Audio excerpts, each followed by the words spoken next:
오늘 말씀은 주님이 말씀하실 때 우리가 믿음으로 반응하여야 된다고 하는 이 말씀을 여러분과 함께 나누기를 원합니다. 과연 오늘 우리는 말씀을 받으면서 믿음으로 반응했는지를 돌이켜보기를 원합니다. 오늘 전하는 이 말씀이 저와 여러분의 그 말씀을 받는 마음의 자세가 믿음으로, 깨끗하고 순전한 믿음으로 바뀌는 역사가 일어나서 이 말씀하실 때 일어나는 하나님의 그 권능이 오늘 저와 여러분의 삶 속에서 그대로 흘러 넘치게 되기를 간절히 소망합니다. 첫 번째로 하나님은 말씀하시는 분이고, 말씀하실 때 죽은 자가 일어나고 무에서 유가 창조되고 오늘 우리의 심령이 변화되게 되는데, 그런데 우리가 믿음으로 반응하지 않는다면 어떻게 될까를 먼저 나누기 원합니다. 자, 하나님은 말씀하시는데 사람이 반응하지 않는다면 어떻게 될까? 자, 무에서 유를 창조하는 것, 죽은 자가 살아나는 것, 생명의 주인께서 말씀하실 때 반응을 합니다.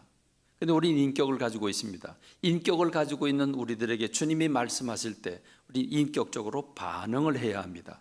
반응을 어떻게 해야 될까? 믿음으로 반응해야 된다는 말이죠. 그러면 믿음으로 반응한다는 게 도대체 뭘까? 믿음이 뭔지를 생각해 보면 됩니다. 믿음이란 무엇입니까? 영접하는 자, 곧 그 이름을 믿는 자들에겐 하나님의 자녀가 되는 권세를 주신다고 하는 이 말씀을 가만히 풀어보면 영접하는 것이 믿음입니다. 믿음이란 마음의 문을 열고 말하는 그것을 받아들이는 것을 믿음이라고 말합니다. 그런데 우리는 믿음으로 받아들이기보다는 기존에 내가 어려서부터 가지고 있던, 지금까지 만들어 놓은 나만의 어떤 고정적인 생각, 또는 지금 현재 내 환경에서 받고 느끼는 느낌, 그 생각과 느낌으로 하나님의 말씀을 저울질하거나 반쯤 받아들이거나 거절을 하거나 평가를 하는, 그러면서 말씀을 받아들이는 것이 대부분의 예라고 할 수 있습니다. 민수기 14장 11절의 말씀을 보면 이렇습니다. 이 백성이 어느 때까지 나를 멸시하겠느냐. 이게 누가 누구에게 하신 말씀입니까? 누가? 하나님이 이스라엘 백성들에게 하신 말씀입니다. 이 백성이 어느 때까지 나를 멸시하겠느냐? 내가 그들 중에 많은 이적을 행했음에도 불구하고 어느 때까지 나를 믿지 않겠느냐?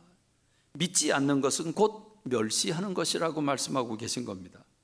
이스라엘 백성들은 10가지 기적을 체험하면서 출애굽을 했고 해방을 받아서 젖과 꿀이 흐르는 땅을 향해서 가기 위해 시내산에 도착을 했고, 그 시내산에서 훈련받고 성막을 만들고, 그리고 이제 구름 기둥이 움직이면서 나팔 소리와 더불어서 젖과 꿀이는 땅으로 출발합니다.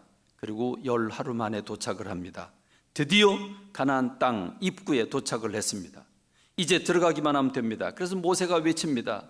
자, 하나님께서 준비하셨으니 이제 들어가 취해라, 너희들 것이다 라고 외쳤지만, 족장들이 주님 이 각 12지파의 족장들이 와서 백성들 전체가 원하는 일이라고 우리가 정탐꾼을 보내서 그 지형과 사람과 이런 것들을 알아보고 난 다음에 들어가도 되지 않겠느냐.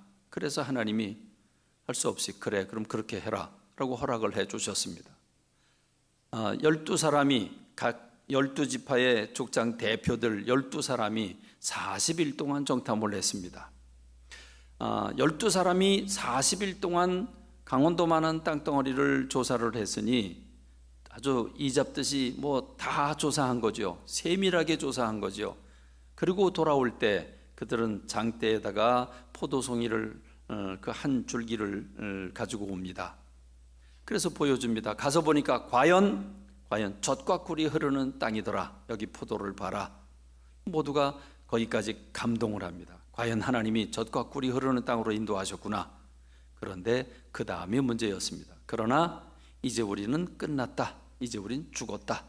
가서 보니까 그 성읍은 견고하고 거기 사는 사람들은 거인족들이더라. 그들이 우리를 바라볼 때 메뚜기처럼 볼 것 같다. 이런 얘기를 했습니다. 자, 12명이 갔는데 10명이 이 얘기를 했고, 그 얘기를 듣던 갈렙이 아니다, 우리가 올라가서 취하자, 능히 이기리라. 그리고 거기에 여호수아가 힘을 보탭니다. 여호수아와 갈렙이 하나님이 기뻐하시면 우리는 그 땅을 얻을 수 있다. 그들은 우리의 밥이다. 그들의 보호자는 그들에게서 떠났고 하나님은 우리와 함께 하신다.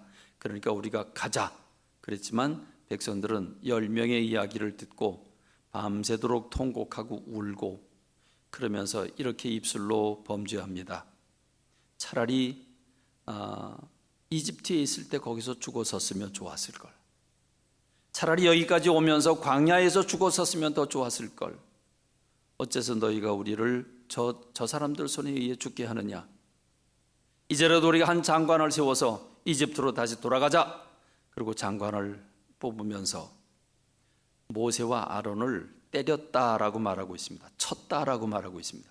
몇 대나 때렸는지 모르겠습니다. 어떻게 때렸는지 모르겠습니다. 사람들이 모세와 아론을 향해서 몰려들어 때릴 때 그때 하나님께서 임재하셨습니다. 그리고 그때 하신 말씀이 바로 이 말씀입니다. 너희가 어느 때까지 나를 멸시하겠느냐. 기사와 이적을 보고서도 어느 때까지 나를 믿지 않겠느냐 하는 말씀입니다. 믿지 않으면 무시한 겁니다. 받아들이지 않으면 무시한 겁니다. 그렇죠? 우리가 의도적으로 의식적으로 하나님을 무시하거나 하나님을 멸시한 적 없습니다. 그러나 결과론적으로 하나님이 우리를 사랑하셔서 우리에게 살리는 풍성케 하는 능력의 말씀을 베풀어 주셨지만 우리가 그 말씀대로 따라 살지 않았다면, 그걸 귀담아 듣지 않았다면, 그걸 내 마음속으로 받아들이지 않았다면 결론적으로는 무시한 것이고 더 나아가서 멸시한 것이 될 것입니다. 그렇지 않습니까? 그러니까 오늘 우리가 깨닫는 것은 하나님의 말씀을 깨닫는 것까지는 좋은데 깨닫지 못하면 소교의 경일교가 되겠지만 깨닫는 것까지는 좋은데 가슴이 흔들려서 좋은데 흔들린 그 말씀을 어떻게 해야 됩니까? 믿어야 됩니다. 받아들여야 됩니다. 받아들일 때, 믿을 때 그 말씀이 내 속에 들어와 역사하는 말씀이 될 것입니다. 그렇습니다. 오늘 저와 여러분들이 주님이 왜 나를 멸시하느냐는 얘기를 들으면서 우리가 깜짝 놀라지 않을 수가 없습니다.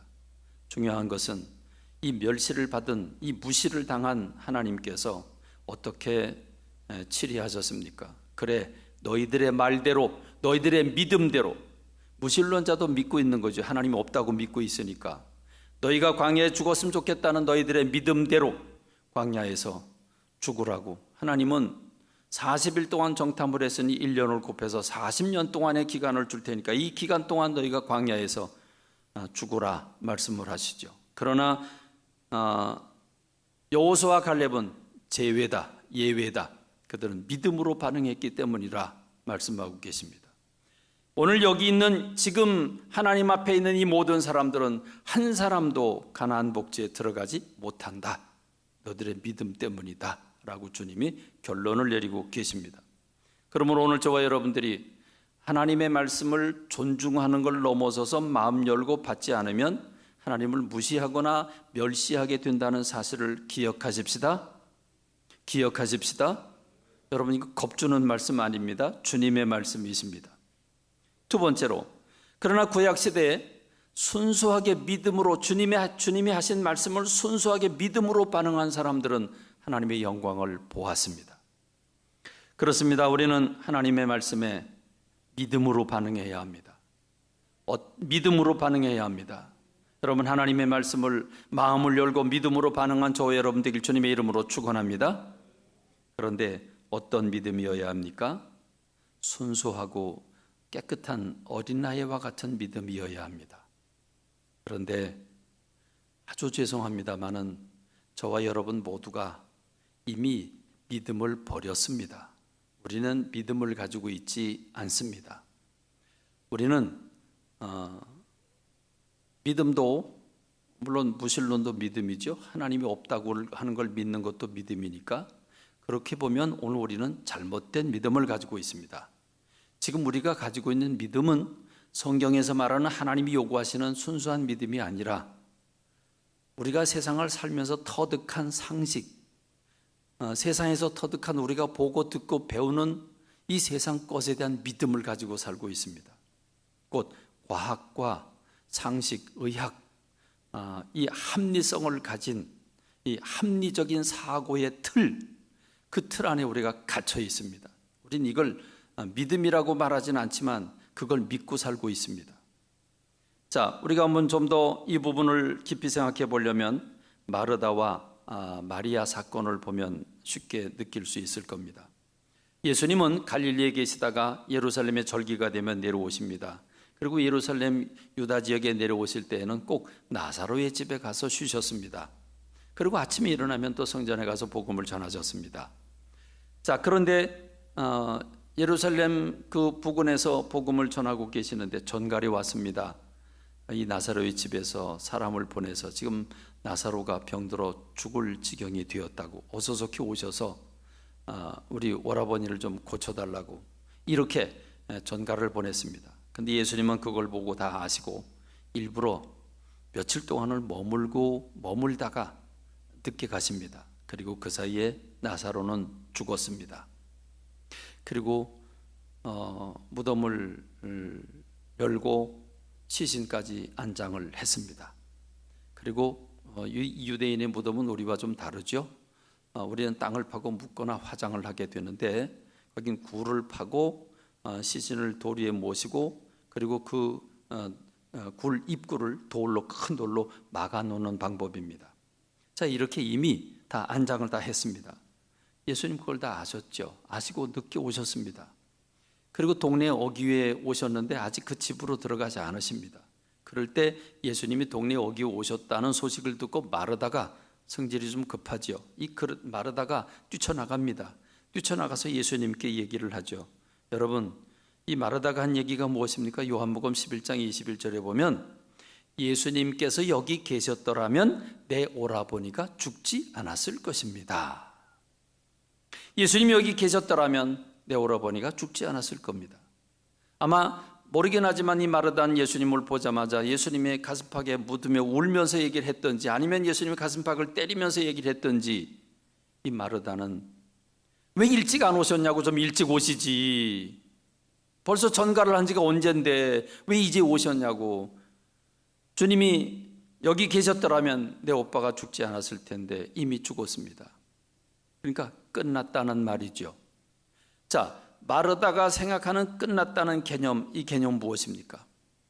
끝났다는 개념, 이 개념은 무엇이 끝났다는 말입니까? 의학적으로 끝났다는 말이고 과학적으로 끝났다는 말입니다. 상식적으로 경험적으로 끝났다는 말입니다. 사람이 숨이 끊어졌습니다. 벌써 3일 지나갔습니다. 그러니까 소망이 없는 거죠. 죽은 사람이 살아나온다는 건 있을 수 없는 일이니까. 합리적으로, 상식적으로, 경험적으로 있을 수 없는 일이니까. 예수님이 여기 계셨더라면, 죽기 전에 오셨더라면 주님이 고치셨을 텐데 이미 죽었고 무덤에 안치했으니 이미 끝난 겁니다. 이렇게 얘기를 합니다. 여러분, 이 믿음이 우리의 믿음 아닙니까?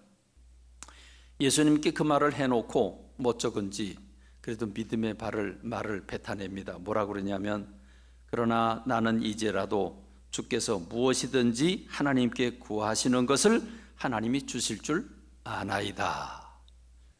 참, 그러니까 지금 마르다는 뭔가 기대를 하고 얘기를 하고 있는 거겠죠?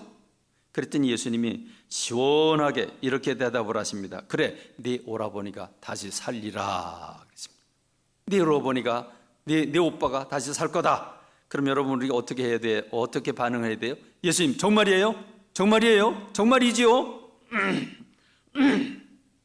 그러면서 고맙다고 감사하다고 한 번도 아니고 두 번도 아니고 그렇죠? 이렇게 반응을 보였어야 됩니다. 아니 자기가 분명히 자기 입으로 이제라도 주께서 무엇인지 구하시는 것을 하나님께서 들으실 줄 압니다.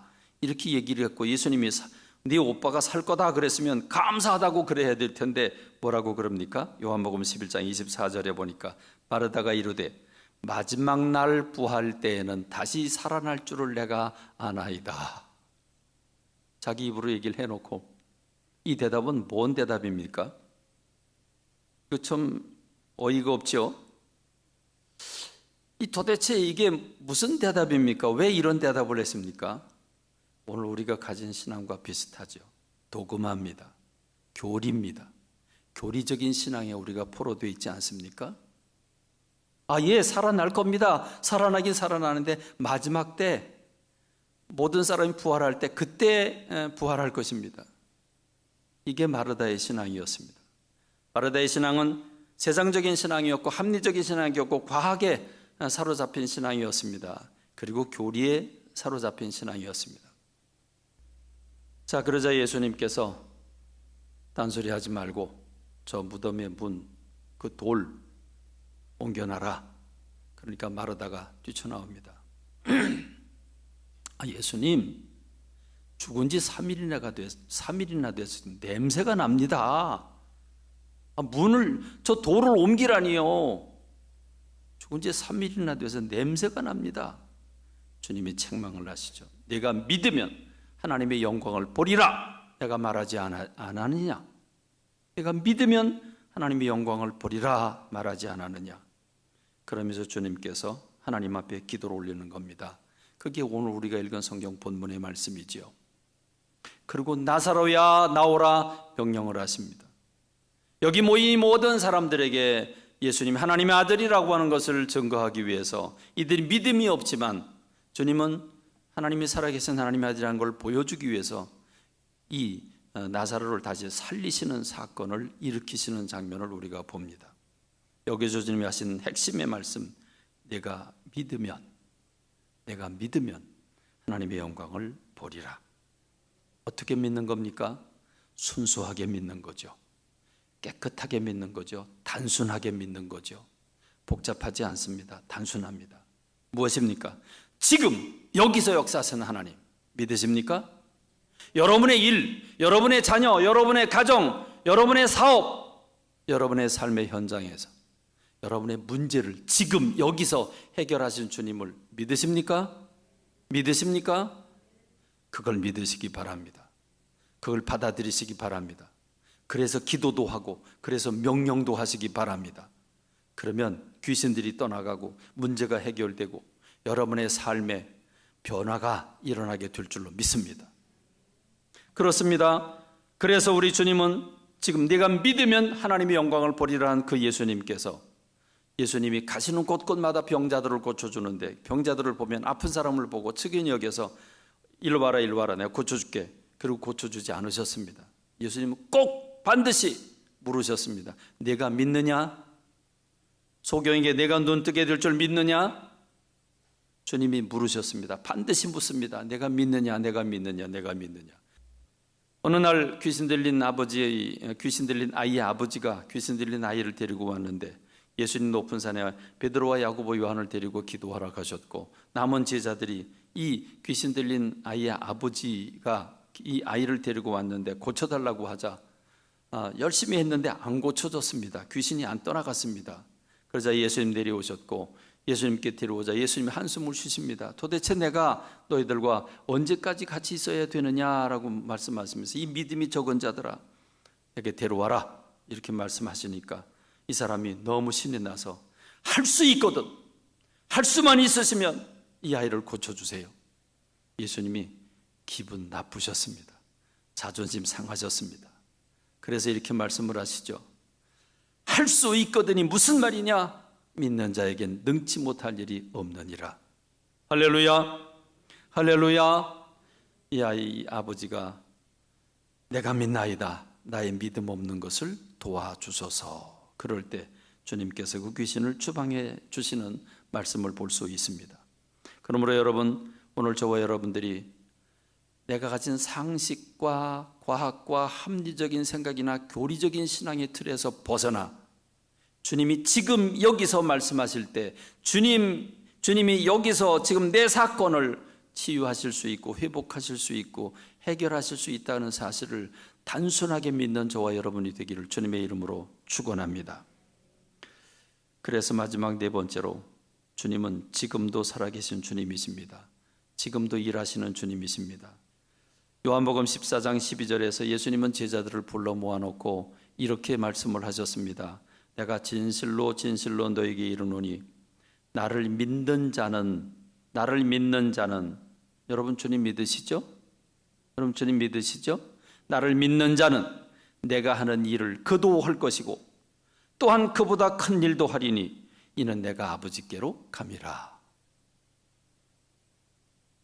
놀라운 말씀이죠. 그죠? 까무러 칠 수밖에 없는 말씀이죠. 예수님이 어떤 일을 하셨어요? 병든 자, 안질병이, 소경의 눈을 열게 하시고 죽은 자를 살리시고 귀신을 추방하셨어요. 나를 믿는 자는 너희들도 할 것이고 내가 하지 못한 더 큰 일 너희가 할 것이다. 자, 그렇게 됐습니까? 안 됐습니까? 제자들을 통해서 그대로 이루어졌습니다. 제자들을 통해서 병든 자가 고쳐지고 죽은 자가 살아나고 귀신들이 추방되고 놀라운 역사가 일어났습니다. 주님이 하신 말씀이 이루어졌습니다. 마가복음 16장 15절로 16절 말씀 보니까 너희는 온 천하에 다니며 만민에게 복음을 전파하라. 믿고 세례받는 사람은 구원을 얻을 것이고 믿지 않는 사람은 정죄를 받으리라. 믿는 자들에겐 이런 표적이 따르리니 곧 그들이 내 이름으로 귀신을 쫓아내며 새 방언을 말하며 뱀을 집어올리며 무슨 독을 마실지라도 해를 받지 아니하며 병든 사람에게 손을 얹은즉 나으리라. 여러분, 예수님이 계실 때 또는 제자들이 있을 때 그때 복음을 전파할 때 그때까지만 이 역사가 일어나나요? 지금은 우리가 복음 전하지 않습니까? 지금은 믿는 자들이 없습니까? 믿는 자들에게는 이런 표적이 따르리니 오늘 저와 여러분 지금 살아계신 주님인 줄 믿으십니까? 지금 살아계신 주님인 줄 믿으십니까? 그러면 지금도 믿는 자들에게 이 역사가 일어나야 되는 줄 저는 믿습니다. 여러분도 믿으십니까? 믿어야 합니다. 어린아이처럼 믿어야 합니다. 순수하게 믿어야 합니다. 왜 안 일어납니까? 아예 기대하지 않으니까 그렇습니다. 저는 새 일을 행하신 하나님을 바라보고 있습니다. 새 일을 행하신 하나님을 기대하고 있습니다.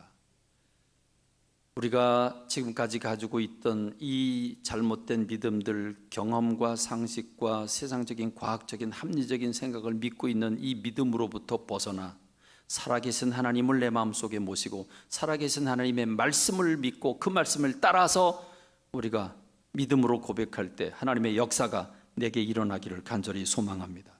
그래서 우리는 말씀을 순수하게 믿는 이 단순함과 순수함이 우리 속에 있어야 합니다. 그게 백부장입니다. 가버나움에 가졌을 때 한 백부장, 그 군대 장교지요. 장교가 예수님께 옵니다. 예수님, 내 하인이 지금 중풍병에 들어서 아주 고통 중에 있습니다. 그랬더니 예수님, 그래? 내가 가서 고쳐줄게. 그럼 감사합니다. 이래야 되는데 백부장은 뭐라고 말합니까? 주님, 내가 주님을 내 집에 모시기에는 내가 너무 부끄럽습니다. 못 모시겠습니다. 대신 말씀만 해 주십시오. 내가 내 아래 사람들에게 내 상관이 나에게 명령하면 난 명령대로 행동합니다. 내 아래 사람들이 가라면 가고 오라면 옵니다. 주님이 말씀하시면 내 하인이 날 줄로 믿습니다. 예수님이 감동하셨죠. 내가 이스라엘에서 이만한 믿음을 가진 사람을 본 적이 없다. 가라, 내 믿음대로 될지어다. 가서 보니까 하인이 났어요. 난 시점을 물어보니까 예수님 말씀하시던 그 시점이에요. 여러분, 우리가 회복해야 할 신앙은 바로 이 믿음은 바로 이런 믿음이고, 또 혈루증 걸린 여인이 12년 동안 의사들을 찾아다니면서 재산을 다 탕진하면서 노력을 했지만 병을 고치지 못했습니다. 그런데 예수님이 소문을 듣고 예수님을 따라오는데 너무나 많은 사람들이 밀고 밀치면서 예수님 모시고 갑니다. 그럴 때 이 여인이 뭐 했습니까? 예수님의 옷자락만 만져도 내 병이 날 줄로 믿고 옷자락을 만집니다. 그리고 예수님에게서 능력이 빠져나갑니다. 고침을 받았습니다.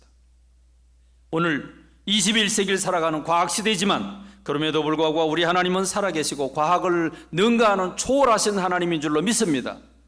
새 일을 행하신 하나님이 우리 교회를 향해서 오늘 저와 여러분을 통해서 이런 하나님의 산 역사가 삶의 현장에서 일어나게 되길 간절히 소망합니다.